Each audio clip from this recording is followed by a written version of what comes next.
Para empezar, muchísimas gracias por su puntualidad y por la atención que significa que un día como hoy nos acompañen para lo que va a ser la clausura de estas 3 jornadas en torno a las inmatriculaciones que la Iglesia Católica ha venido realizando en Navarra. Quienes hayan venido a las anteriores jornadas saben que comenzamos planteando el tema desde el punto de vista jurídico, pero con un caso concreto que servía muy bien como introducción, aunque no era nuestra intención. Inicialmente estaba previsto hablar de conferencias, pero resultó práctico que empezáramos con la mezquita de Córdoba, porque era verdaderamente un emblema de hasta dónde puede llegar la voracidad de las inmatriculaciones, porque hay que tener estómago para digerir la inmatriculación de la mezquita de Córdoba.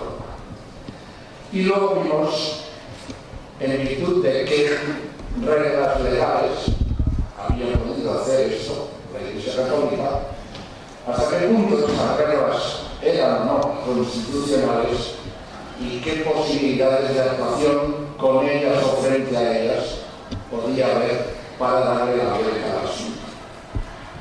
En la segunda jornada nos planteamos si tiene sentido, desde lo que un cristiano normal entiende por moral católica, ideales cristianos, reglas de la caridad y de la desavaricia, el que la Iglesia procediera a esta acumulación de propiedades.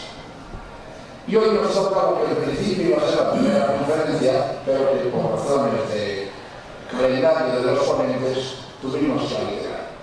Pero de todas maneras no viene mal en absoluto que ahora sepamos, primero, cuál ha sido el origen de estos bienes que estos días están pasando del común a la propiedad privado-pública de la Iglesia Católica.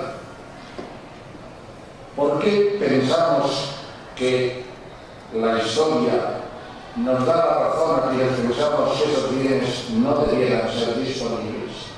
Y al mismo tiempo vamos a saber también un poco cuándo se está llevando fuera de donde debería estar, fuera de los manos que deberían tener. Y después, en la segunda ponencia, abordaremos un aspecto muy importante, porque la inmatriculación no implica solo iglesias, capillas, cementerios, huertas, casas parroquiales. En muchos casos, a estas propiedades acompaña un legado artístico de un valor enorme que hoy vamos a poder conocer por lo menos en buena parte. Así pues, siendo esta la intención de esta jornada de clausura, al final de la cual el presidente de la plataforma les dirigirá las palabras de despedida, vamos a proceder primero con la conferencia de la parte histórica y después la del arte, con diapositivas en el segundo caso. Entre las dos conferencias, y únicamente por hacer una pequeñita pausa de alivio, siempre es una exposición densa, conviene respirar un poco, darle una oportunidad por si hay alguna puntualización concreta, alguna cosa así que a propósito de lo dicho se quiere comentar, y de no haberlo procederíamos enseguida a la segunda ponencia y el diálogo general sería sobre todo el conjunto de lo dicho hasta entonces. Comenzamos con la ponencia de Juan Madariaga, a quien muchos de ustedes lo conocerán, porque es profesor titular de Historia Contemporánea de la Universidad Pública de Navarra. Para ello fue primero licenciado en Filosofía y Letras por la Complutense de Madrid y también doctor en Historia, posteriormente, por la Universidad de País Vasco. Se ha dedicado a la investigación de temas de historia social y cultural, así como otras investigaciones sobre la historia social de Euskera. Tiene la palabra Juan María. Eskerrik asko, Mariano, arratsaldeon. Lehenengo behin, zerari ezin nahi nuke eskerrik sentitu dena, beroena, antolatzaileei, zean egitako bertzeagatik eta kontatzeko hemen gaur hemen egoteko, eta zuei etortzeagatik noski. Buenas tardes.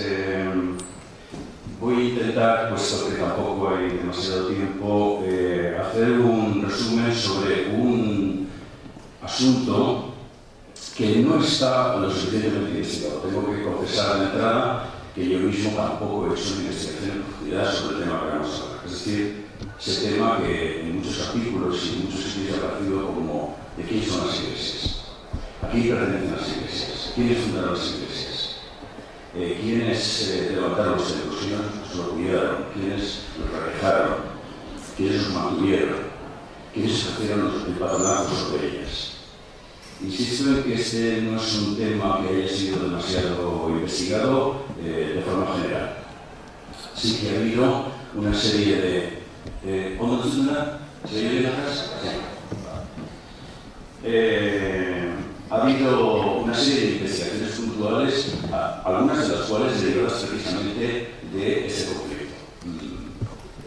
Personas como José María Esparza, Miquel Serrauren, Alejandro Torres, Luis Orella y otros más han hecho investigaciones puntuales sobre Oyarzun, sobre Huarte, sobre otras localidades y lo han investigado históricamente con suficiente profundidad, pero por desgracia, insisto, las investigaciones son muy puntuales y muy escasas. También hay una serie de publicaciones, por ejemplo, Elena Catalán, sobre los ingresos del clero vasco en la Edad Moderna, que no trata exactamente de esto, pero reporta una gran cantidad de datos.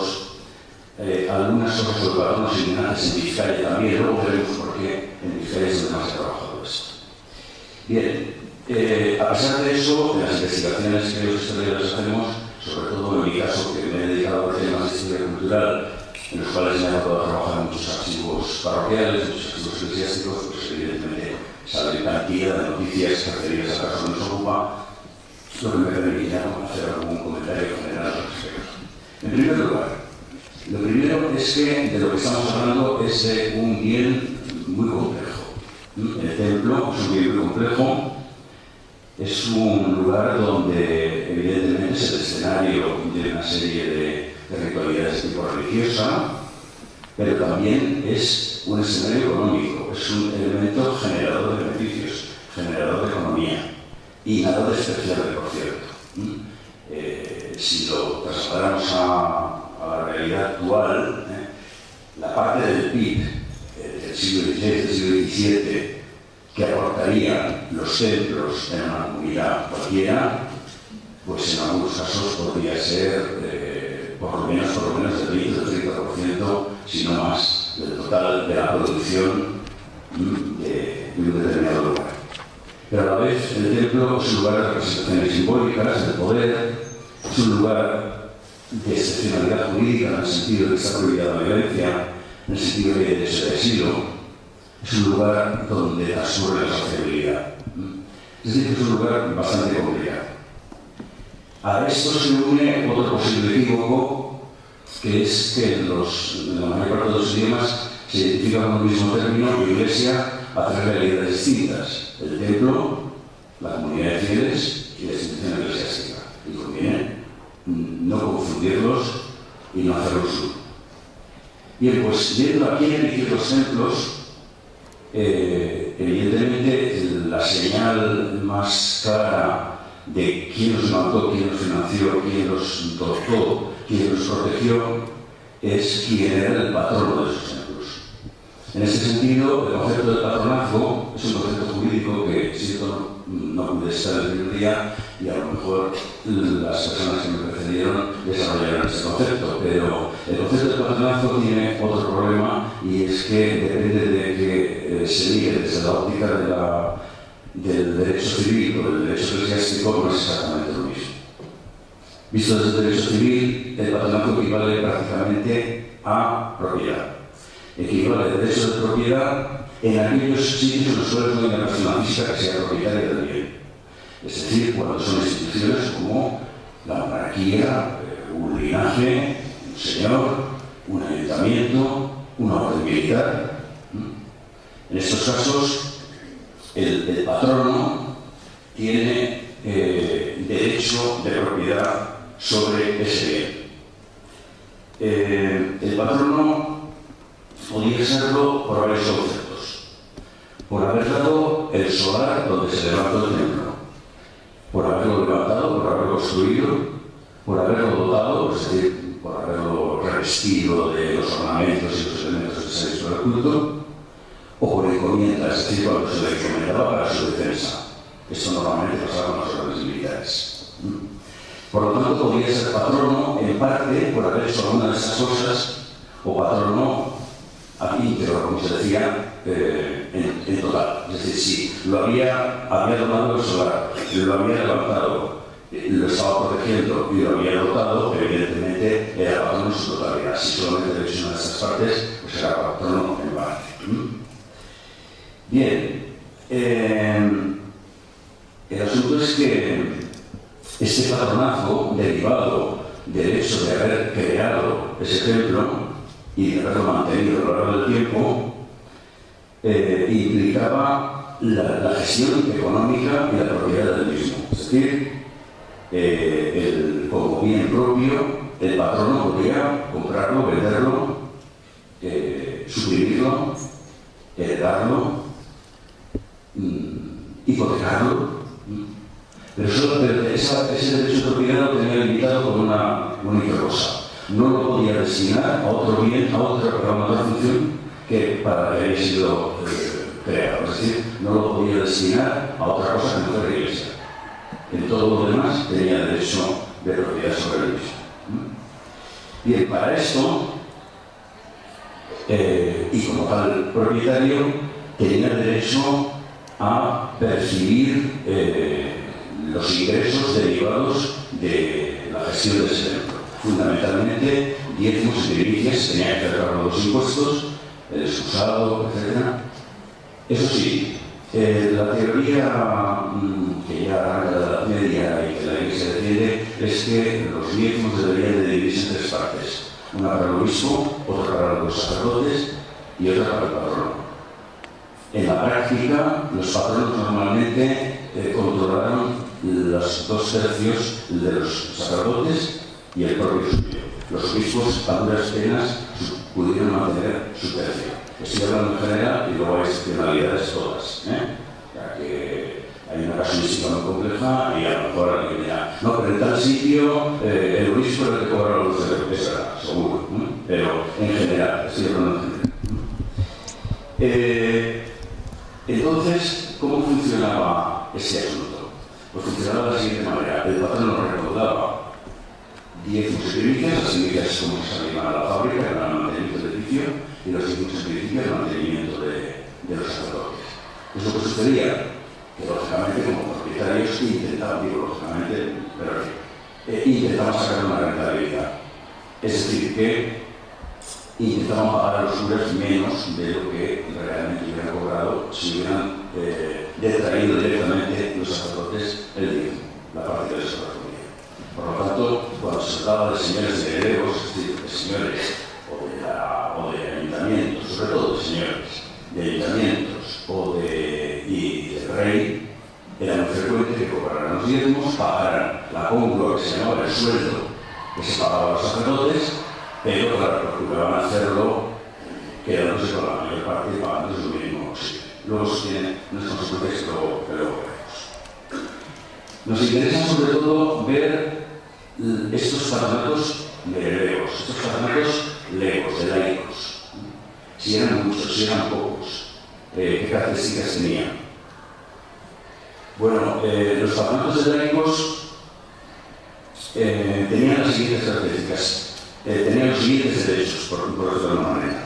Presentar el derecho de presentación a los clérigos, a los beneficiados y a los vicarios, a los curas párrocos. Nombrar seroras, sacristanes, maestros de capilla y campaneros. Recibir y gobernar la iglesia económicamente, para lo cual nombraban normalmente todos los años mayordomos, laicos naturalmente, de su confianza. Cobraban rentas, fundamentalmente la primicia, que iba destinada a la fábrica, tomaban cuentas de los asuntos económicos, realizaban inventarios de todo lo que contenía la iglesia, de arriba abajo, muy pormenorizados, y como normalmente los encargados de llevar estos objetos de culto a los sacristanes, estos inventarios tenían que rendir cuentas y a los sacristanes se les exigían fianzas para que respondieran en caso de desaparición, yo qué sé, de un copón o de un retablo, pues tenían que dar fianzas para responder de ello. Y una cosa bastante importante, controlaban las reservas de los inmuebles. Todo ello síntoma evidente de derecho de propiedad que tenían. En función de esto, tenían unos derechos, no solo económicos, sino también honoríficos, y unas obligaciones. Las obligaciones, ya las he dicho antes, fundamentalmente era el mantenimiento de la fábrica, es decir, el mantenimiento del edificio, y el mantenimiento de los sacerdotes, el sueldo, la cóncora, como se llamaba. En cuanto a los edificios, en cuanto a los honores, eran muy variados, voy a enumerar rápidamente algunos, pero bueno, pues si alguien tiene interés. Uno muy importante era la ocupación de un lugar eminente de la iglesia, de un banco privilegiado. Un banco que le distinguía de los demás. Bueno, la mayor parte de las iglesias, además, que no había bancos. En muchas de ellas solamente estaban los bancos privilegiados, nada más. Recibían oraciones especiales dirigidas a ellos. Se les ofrecía agua bendita, las palmas, las candelas, en una serie de funciones determinadas eran incensados. Recibían el ósculo de la paz de forma preferente. Tenían derecho de preferencia también en las profesiones. Podían poner su escudo de armas en la iglesia. Y sobre todo hay un elemento que es fundamental, de hecho ya aventuro que una muy buena parte de las iglesias que se construyen en este país por laicos se hacen fundamentalmente para tener una sepultura. Y este es uno de los derechos fundamentales, el derecho a sepultura, y además normalmente en lugar eminente, en una capilla que casi siempre se ubicaba en el lado del Evangelio de la Iglesia, una capilla eminente. El tema de los enterramientos y de los asientos privilegiados daría para mucho. Simplemente quiero recordar que cuando se produce la Revolución Francesa, en Francia los revolucionarios atacan los símbolos señoriales y entre los símbolos señoriales, por ejemplo, en los palacios estaban las veletas. No, solo los palacios tenían veletas, las normales tenían veletas. Y entonces los revolucionarios, una de las cosas que atacan es enganchan las veletas y les arrancan. Pero sobre todo asaltan a las iglesias, la mayor parte de ellas de patronato básico, de señores feudales, y les machacan las sepulturas, casi todas ellas tenían ricos cultos de alabastro y demás, rompen las sepulturas y sobre todo sacan a los bancos privilegiados a la plaza y los queman. Bueno, esto en bastante menor medida pasó aquí también, por ejemplo, en el Tribunal Constitucional. En 1823 hubo asaltos de este tipo y hubo derribos de bicotas, asaltos y quemas de bancos, etc. Bueno, la importancia de lo honorífico de una sociedad como aquella es absolutamente fundamental. Bien.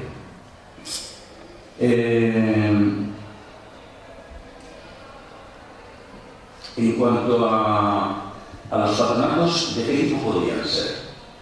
Evidentemente, había dos grandes familias de patronatos, los merelegos, los laicos y los eclesiásticos. Evidentemente, había dentro cuyo patrono era el obispo, o era una orden. Lo sabían. Lo que sucede es que, en nuestro caso, son minoría. En cuanto a los heredos, podían ser patronatos regios, podía ser el rey y el patrono, podían ser patronatos señoriales, lo que se llamaban patronatos diviseros o solariegos, señores feudales, que eran patronos de la iglesia, patronato de comienda, regidos por órdenes militares, patronatos municipales o de concejo, en aquellos casos en que habían sido las propias comunidades las que habían levantado estas iglesias, caso probablemente el más frecuente desde luego en Navarra y en otras partes de Euskal Herria, o patronatos mixtos, en los cuales a veces se repartían entre el rey, un señor y el ayuntamiento. La situación de los patronatos nunca fue estable, variaba. Había patronatos que cambiaban de mano, pero no era lo más común. Pero sucede, es muy frecuente que nos encontremos en un momento determinado un patronato que es regio, que es el rey, y que en un momento determinado cede un ayuntamiento, se convierte en patronato municipal o patronato señorial, pasa a manos de un señor. Esto es bastante frecuente. De hecho, inicialmente, en la Edad Media, muchísimos patronatos eran regios. Y para el siglo XVII nos encontramos con que muchísimos de ellos habían pasado a ser patronatos señoriales o patronatos municipales. Había traído un listado de poblaciones, los patronatos municipales, por ejemplo, Osagavía, Musquilda, Pisaba, Idoia, la Falla, por supuesto, patronato municipal, Peralta, etc. Tiebas, hay una larga lista de patronatos laicos municipales. Bueno, a grandes rasgos, ¿cuál sería la situación de la distribución? Insisto en que no hay una investigación de conjunto y por lo tanto sería un poco aventurado por mi parte, pero en general, en toda la parte septentrional de la península, Asturias, Cantabria, Euskal Herria, Rioja, Alto Aragón, predomina el patronato medelego sobre el eclesiástico. Predomina, quiero decir, predomina casi totalmente. Es decir, la mayor parte de los patronatos, es decir, de las propiedades de las iglesias, son o bien señoriales, o bien regias, o bien municipales. En el caso de Navarra, la mayor parte son municipales. Y en general, esto estoy hablando de forma muy general, cuanto más pequeña sea la población, más fácil que sea municipal. En aquellas grandes poblaciones, pues hay patronatos regios, hay patronatos eclesiásticos, también alguno, y hay patronatos señoriales. Pero en los pueblos pequeños casi siempre es patronato municipal. Y que me parece muy interesante. En Vizcaya y Guipúzcoa, en general, estamos hablando de patronatos señoriales, sobre todo en Vizcaya. Vizcaya es un caso muy.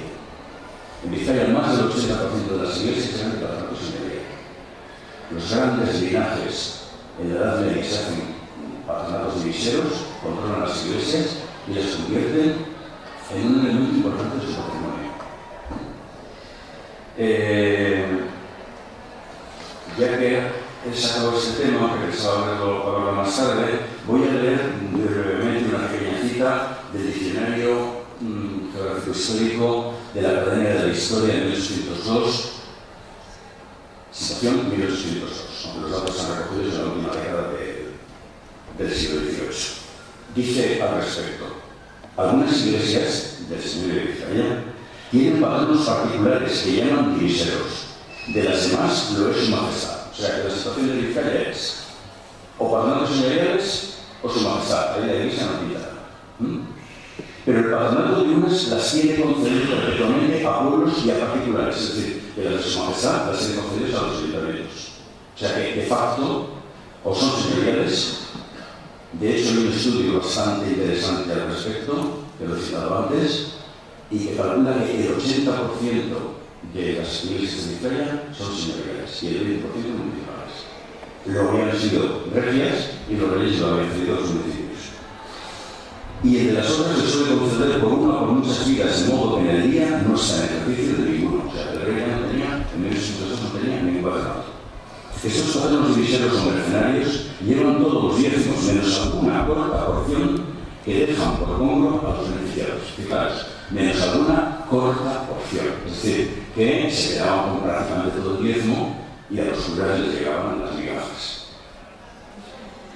En las iglesias pertenecientes, bueno, esto voy a cortar, pero me cuento, la renta de los beneficios es tan moderada que la de más bilingüe de toda la Vizcaya, que es la audiencia andaluza, no pasa de 16.000 reales anuales, o sea que tampoco se rendía tanto. Quizá esta medianía, esto es muy interesante, en que vive el clero, tiene mucha parte en la regularidad de su vida, que le concilia sumo respeto del pueblo y le da en todo un influjo mayor del que gozan otras provincias. Interesantísimo. Resulta que el clero vasco en general, pero sobre todo el clero vasco septentrional, de Guipúzcoa y de Vizcaya, era un clero muy pobre. Muy pobre. ¿Por qué? Porque los patrones se quedaban con los hijos y les pagaban una miseria. Al respecto hay unas broncas tremendas. Hay una que yo estudié en su día y que es interesantísima en Vergara, el conde de Oñate, es decir, Ignacio de los Guevara, que tenía prácticamente controlado todas las iglesias del Alto de la Guipúzcoa. Bueno, de parte de Ava, del norte de Ava. Y en la iglesia de Santa María de Vergara, la parroquia de Santa María de Vergara, en el siglo XVIII, desempeña el curato un cura muy enérgico, por decirlo de una forma elegante, un tipo muy bravo, que es don Rafael de Marita Navarrete. Don Rafael de Marita Navarrete tuvo unas broncas a cuenta de la compra del sueldo miserable que le pagaba el conde de Oñate, unas broncas tremendas, pero lo interesante es que se conserva la correspondencia. Es interesantísima la correspondencia entre el conde de Oñate y don Rafael de Marita Navarrete, que tienen unas broncas, pero tiene por todo, por broncas, pero por ese motivo fundamental. Pues fijaros, eso tenía que los curas eran pobres, entonces estaban más cerca del pueblo. Claro, no era como en otros lugares, en Toledo y demás, que los canónigos, que estaban muy lejos del pueblo. Y por eso se explica en buena medida la sintonía cultural, política y otros niveles que el clero, el bajo clero vasco, va a tener esa sintonía que va a tener con el pueblo. Y así se explican fenómenos como la adhesión del clero vasco, agrarismo, posteriormente el nacionalismo vasco, etc. Bueno, vamos a... Pero me parece interesante. Como digo, los cambios de patronato de la realidad de reuniones. Voy a citar un caso de Navarra que me parece interesante y curioso, pero hay muchísimos. Por ejemplo, es el caso de Barasoain. En Barasoain, inicialmente, cuando se funda la iglesia es el patronato municipal.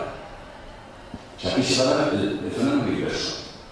Es el patronato municipal y los vecinos eligen a los curas y mantienen la gestión económica de la iglesia, que son los patronos.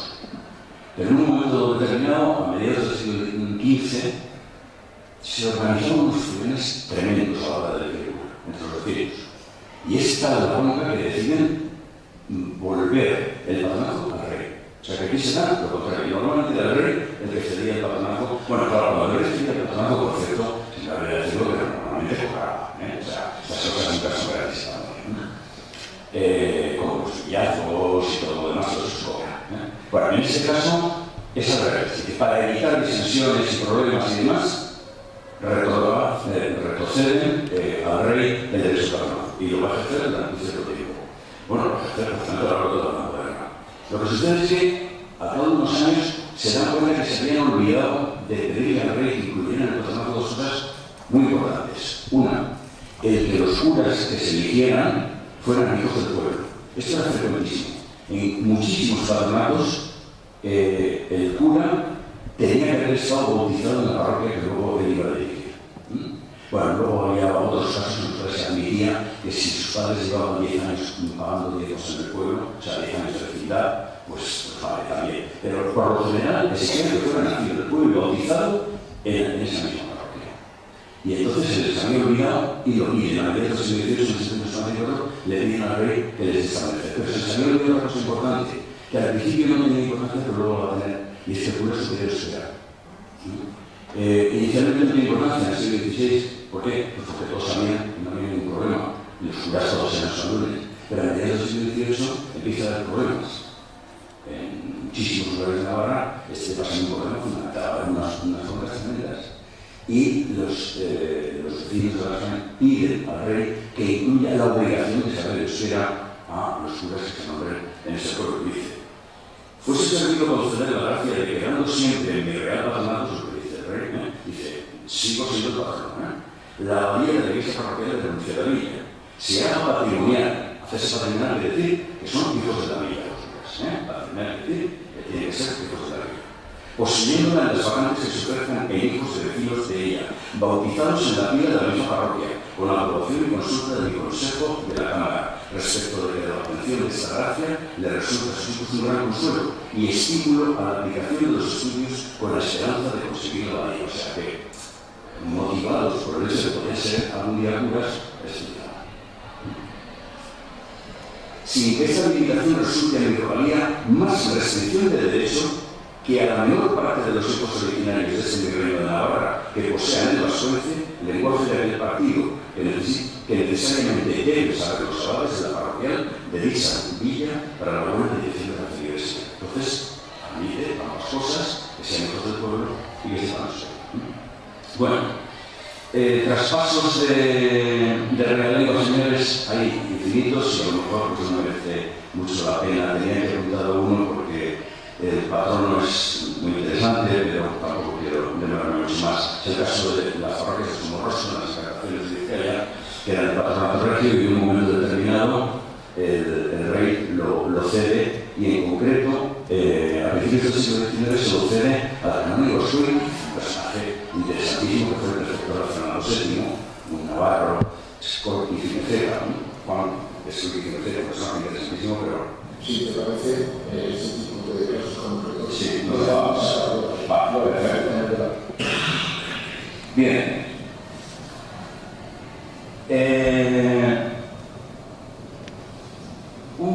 Un asunto más. Vale, todo eso que estoy diciendo, de ese reparto que, insisto, en todo el norte de la península, ese reparto de patronazos, de propiedades, que es masivamente favorable al patronazgo laico, bien sea municipal, bien sea señorial, bien sea real, ¿cómo lo podemos verificar? ¿Dónde lo podemos ver? ¿En qué tipo de documentación lo podemos ver? Bueno, lo podemos ver para empezar los archivos municipales. Los archivos municipales frecuentemente, sobre todo cuando, obviamente, ese ayuntamiento ha sido el patrono de la iglesia parroquial, están los libros de fábrica. Y se llevan cuenta pormenorizadísima de todos los gastos que se ha habido, yo que sé, de limpieza de sepulturas, construcción de un retablo, lo que sea, cualquier obra que haya dejado, cualquier obra que se haya hecho en la iglesia, evidentemente consta en los libros de fábrica. También consta en los libros de actas municipales, los acuerdos que se toman para hacer estas obras. O sea, que tenemos ahí por lo menos dos fuentes, libros de actas y libros de fábrica de las iglesias, que muy frecuentemente en Navarra, por tanto, es muy frecuente que aparezcan en los archivos municipales porque esos municipios han sido los patronos de las iglesias. De vez en cuando encontramos estos libros de fábrica en los archivos eclesiásticos, en el diocesano, o en algún archivo parroquial que no haya entregado sus libros al diocesano. ¿Esto cuándo se da? Pues evidentemente cuando el patrono ha sido el obispo. Pero a veces también encuentran patronos mixtos. No lo he dicho antes, pero no sé si lo he dicho, pero había posibilidad de que fueran varios. Y si uno de ellos era el obispo, a veces los libros acaban en el archivo del ejército. Y naturalmente, otra gran fuente de noticias al respecto son los libros, las actas, escrituras que están en los protocolos notariales. Los protocolos notariales, evidentemente, con multitud de escrituras públicas, por ejemplo, de encargos, contratos a un maestro retabulista para hacer el retablo de San Juan de la iglesia tal o de la iglesia cual. Bueno, eso lo vamos a encontrar en protocolos notariales. O sea que, por lo tanto, por lo menos, bueno, archivos privados, claro está, los linajes, sobre todo cuando son patronatos señoriales, los linajes conservan en sus propios archivos particulares, que suelen ser archivos de difícil consulta, pero bien municipales, bien señoriales, bien eclesiásticos o bien, sobre todo, protocolos notariales, vamos a encontrar rastros documentales de todo esto que estoy diciendo. Bueno, este sería un primer bloque. Este sería un primer bloque, el derecho de patronazgo y por lo tanto de propiedad, que implicaba, como digo, derechos importantes, entre ellos sobre todo el de presentación, el de elegir a los presos. Al final, el que los nombraba el obispo, evidentemente, pero al obispo se le daba ya eso. En la práctica, el derecho de presentación, como su nombre indica, es presentar. Teóricamente el obispo podría decir que no, pero esto prácticamente no sucedía nunca. O sea, cuando un municipio o cuando un señor presentaba un candidato a cura, eso nunca, mejor dicho, iba a misa.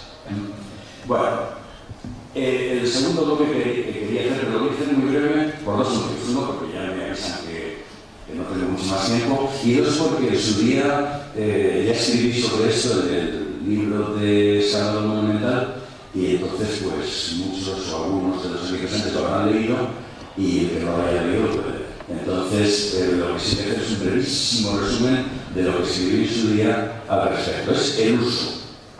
Es decir, hemos visto la propiedad del patronato, pero ahora nos interesa destacar que los templos, cuando las comunidades tenían plena conciencia de que eran suyas, los vecinos que eran suyas las iglesias, los señores que eran suyas, o el rey, la comunidad en general que era suya, evidentemente la usaban, y la usaban, claro está, para oficios religiosos, como no, pero lo usaban también para muchísimas cosas. La usaban para, tenían usos no estrictamente eclesiásticos. En concreto, la iglesia se convierte en un doble elemento, el eclesiástico y social. Para empezar, las iglesias durante muchísimo tiempo fueron instituciones en las cuales fueron edificios en los cuales se realizaban las juntas y las reuniones de las instituciones, en concreto de los ayuntamientos, pero también de instituciones generales, caso de Señor Vizcaya y otros. Los ayuntamientos, edificios de concejo, edificios de ayuntamiento, van a tener muy tarde la elección, sobre todo en el ámbito rural. En el ámbito urbano no, pero en el ámbito rural los edificios de concejo frecuentísimamente son de la segunda mitad del siglo XVIII. Hasta la segunda mitad del siglo XVIII, ¿dónde se reunían? En las iglesias. Bien dentro de las iglesias, en la nave de la iglesia, o bien en una zona que era, bueno, un lugar privilegiado de sostenibilidad, que era el atrio, el pórtico, que a veces frecuentemente era el cementerio. Esos cementerios adosados a las iglesias, que en la mayor parte de su regreso han desaparecido, pero que para ver se mantienen todavía. Cementerio, atrio, pórtico era el lugar de reunión de asambleas municipales, y así lo tenemos en las actas del ayuntamiento, reunidos en el cementerio de tal, a tal día, a tal hora. Bien. Otro elemento que va a ser muy conflictivo, sobre todo después de Trento y a lo largo del siglo XVII, especialmente, era el hecho de los bailes profanos de todas las iglesias.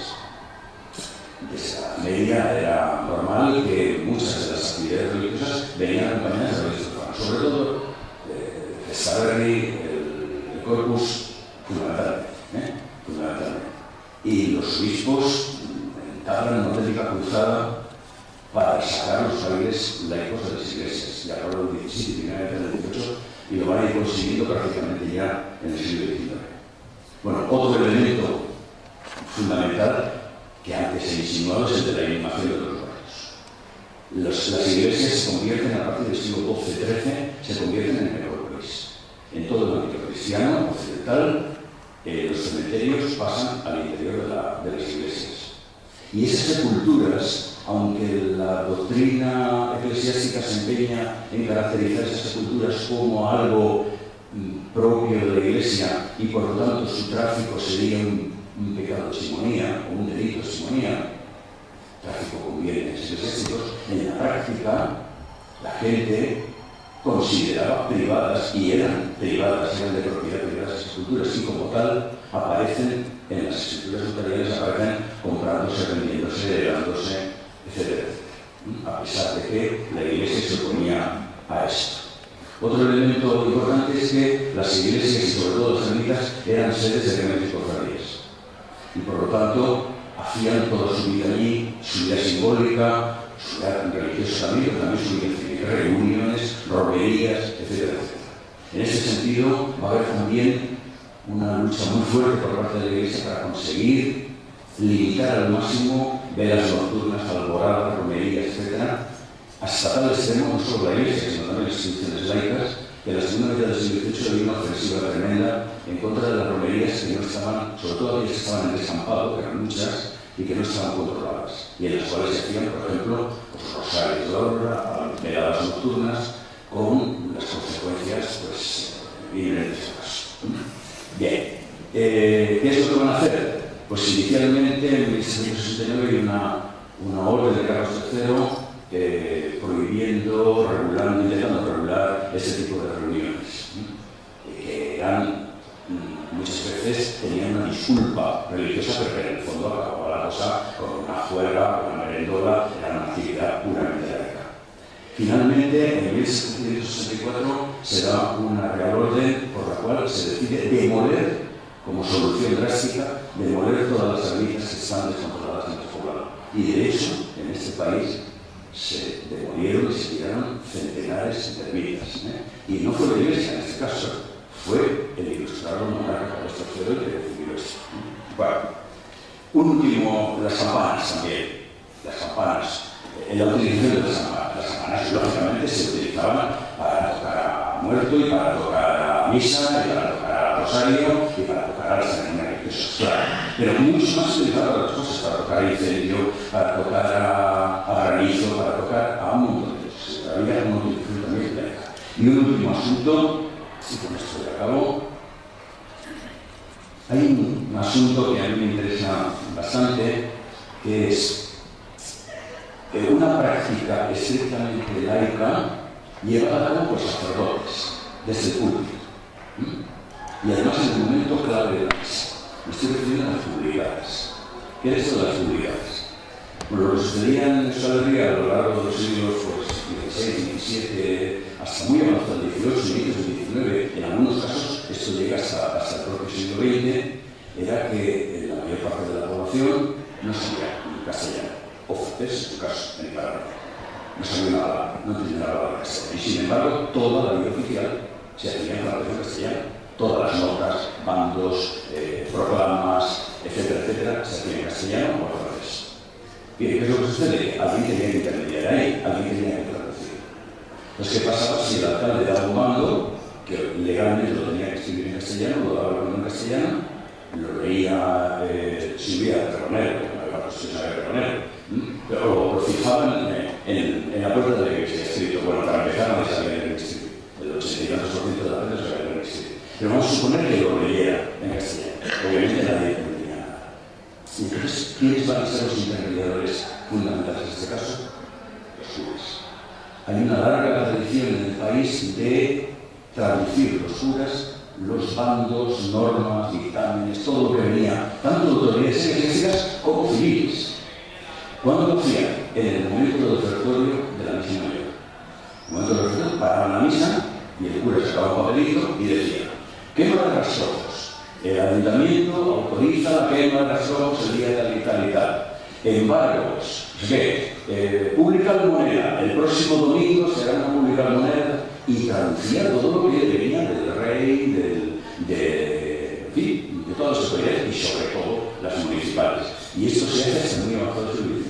Bueno, en algunos sitios se ha hecho hasta el siglo XX. Pero en general decae a partir de más o menos la primera guerra carlista. Bueno, o sea, una función estrictamente laica, en este caso protagonizada bastante de disgusto, pero haciéndolo por los eclesiásticos. Bastante de disgusto, no tanto porque consideran que era algo que no debían de hacer de la iglesia, sino sobre todo porque les pagaban un poco. Bueno, pues nada, muchas gracias.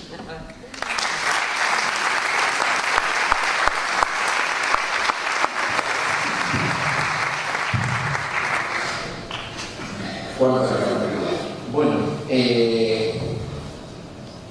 ahora sí, a propósito de lo dicho, ¿hay alguna pregunta para puntualizar algo que no se ha entendido bien o que se quiere precisar algo? Este es el momento, pero no para decir el conjunto del tema, ¿eh? Que quede claro eso.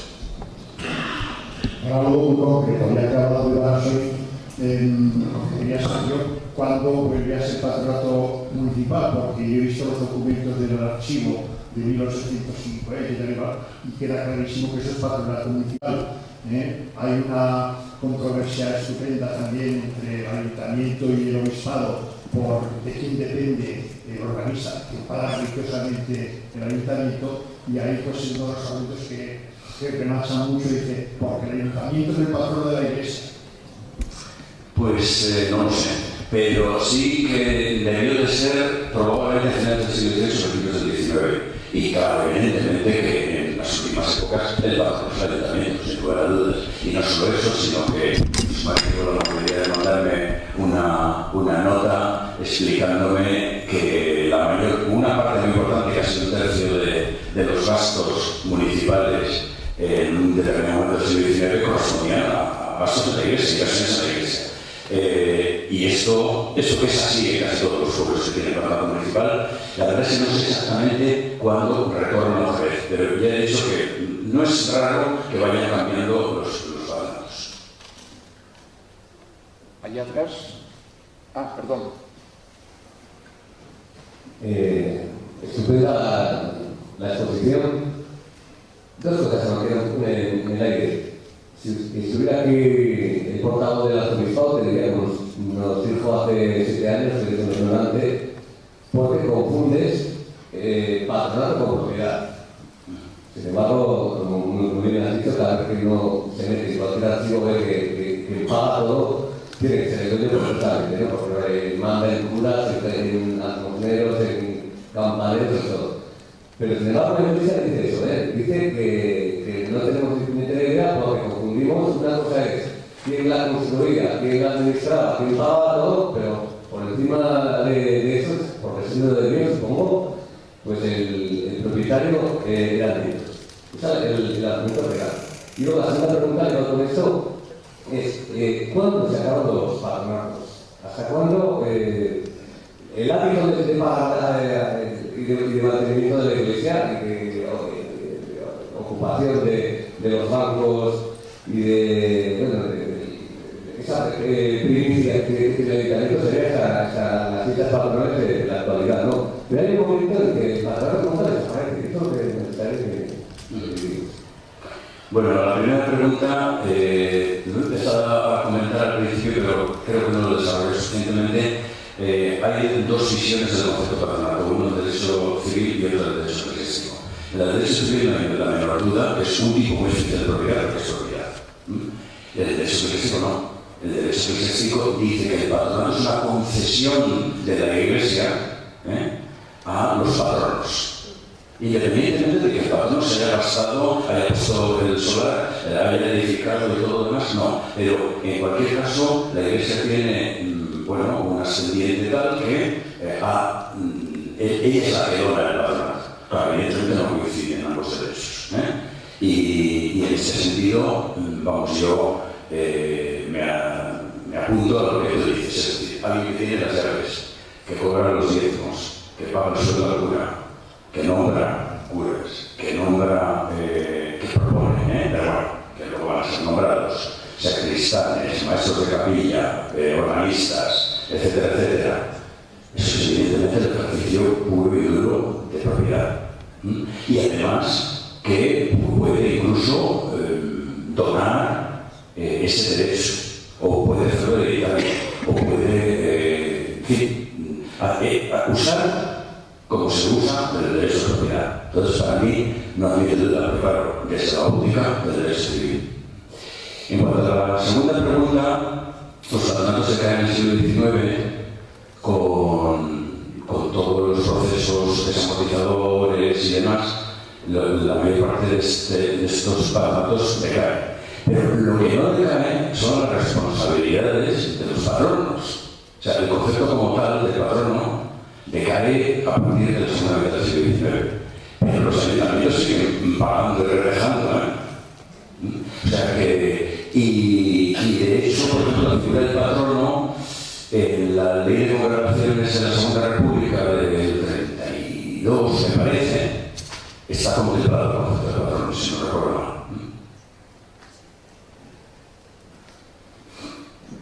Dos preguntas. Dos intervenciones. Sí, lo voy a conferencia y la continuación. La primera jornada a la luz del derecho repitió el profesor Alejandro Torres 3 veces desde su óptica legal la dificultad con que en la práctica se encontraban los pueblos para exhibir documentación que probara su propiedad original, y claramente hay los casos archivos del siglo XIII, XIV, XV y tal. ¿Sabes? ¿Se puede conciliar esa consideración con lo que usted ha dicho aquí de que hay abundantísima documentación? ¿Se puede considerar ambas como...? Sí, son dos cosas que son perfectamente compatibles. Lo que él dice es verdad. El derecho fundacional, es decir, el acta de elección de la Iglesia, muchas veces iglesias que se han levantado en el siglo XII, pues no aparece por ninguna parte, y en eso tiene totalmente razón el profesor Alejandro Torres, claro está. Y es muy difícil a veces encontrar un documento que diga yo soy el patrono. Algunos patronos sí que lo tienen, y en los pleitos que aparecen a veces alegan la documentación, pero muchas veces no la pueden alegar. Pero sí pueden alegar otra cosa, que es el derecho inmemorial de estar ejerciendo ese título. Es decir, si llevan 2 o 3 siglos ejerciendo de patronos, con todo lo que ello implica, de beneficio económico, de responsabilidades, etcétera, etcétera, ellos dicen, bueno, no tengo papel. Y eso es verdad, falta esa tontería. Yo en la documentación que me remito como abundantísimas a esa segunda parte. Es decir, lo que tenemos muchos son encargos, escrituras en las cuales se dice, se encarga tal retablo, ha donado a la iglesia el señor tal una lámpara de plata. Y en ese sentido, la documentación de eso tenemos muchísimo. Para la fundacional, que es a la que se refería Alejandro Torres, yo no estuve ese día, pero vamos, coincido totalmente con él, que muchas de las iglesias, sobre todo las más antiguas, no hay un documento que diga. Pero sin embargo nos encontramos con que a partir de determinado momento hay alguien, un señor, el rey o un municipio, que son los patronos y por lo tanto lo vienen ejerciendo a lo largo del tiempo y nadie les puede negar ese derecho.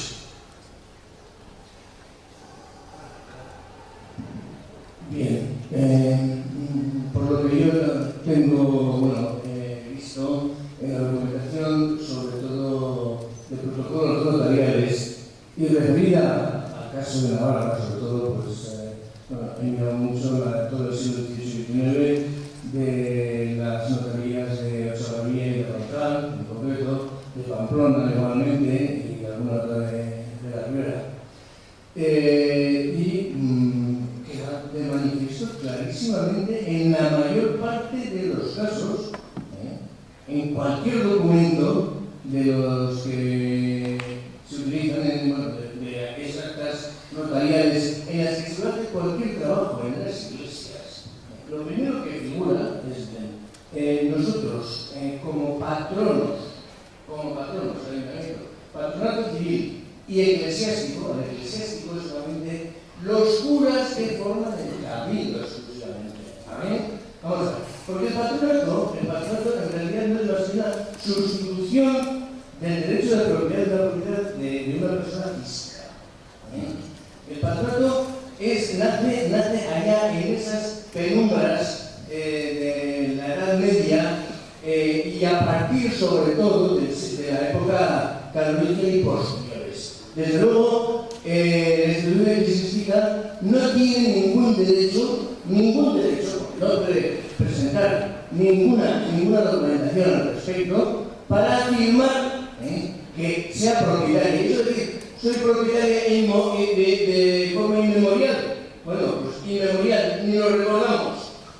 Nunca hemos visto tu propiedad. Pero posteriormente eso está, súper claro. Bueno, ya veo que hay que cortar. Pero me parece que esa es la perspectiva. Ya, pero eso es justo lo que yo estoy diciendo. Porque nunca hay que tener en cuenta esto. El derecho canónico puede decir lo que quiera. Claro. Pero el derecho canónico, lo mismo, en el terreno de, vamos a decir, más de lo particular que de lo público, el Papa ha tenido, y la Comunidad Vaticana ha tenido muchísimas pretensiones. Pero es que, ¿cuál ha sido la virtualidad Por favor. de ese derecho? Bueno, pues esta es la forma con la que hay que ver precisamente el derecho de propiedad. Por favor. Bueno, pues me alegro que coincidamos. Perdónenme, hemos dicho que este momento era para decisiones y no argumentaciones, que iba a haber tiempo después para ello. Creo que ha quedado claro. Por el bien de todos, atendamos a lo que se dice. Oye, yo también quería hacer una consulta, ¿no?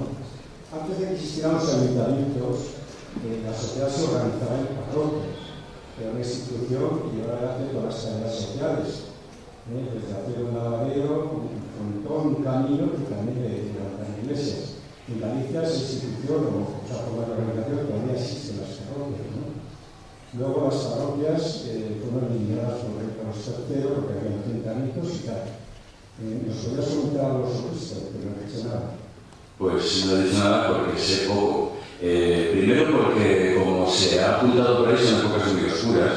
Segundo porque yo no me dedico a esas épocas y por lo tanto no me atrevería a pontificar sobre eso. Evidentemente que hay organizaciones cristianas y que hay edificios cristianos de la Edad Media, y los conocemos, y en este sentido habría evidentemente algún tipo de control económico sobre los mismos. Lo que sucede es que esta dimensión económica, que es la que ahora nos interesa, más que la espiritual, la dimensión económica sobre todo empieza a tener relevancia e interés a partir de Trento con la instauración del diezmo. Que cuando ya se consolida firmemente la financiación de la Iglesia con diezmos y primicias. Y eso es a partir del siglo XVI. Antes, pues se supone que esa Iglesia primitiva se autofinanciaría de una forma más democrática. Pero tampoco sabría yo como para decir aquí cómo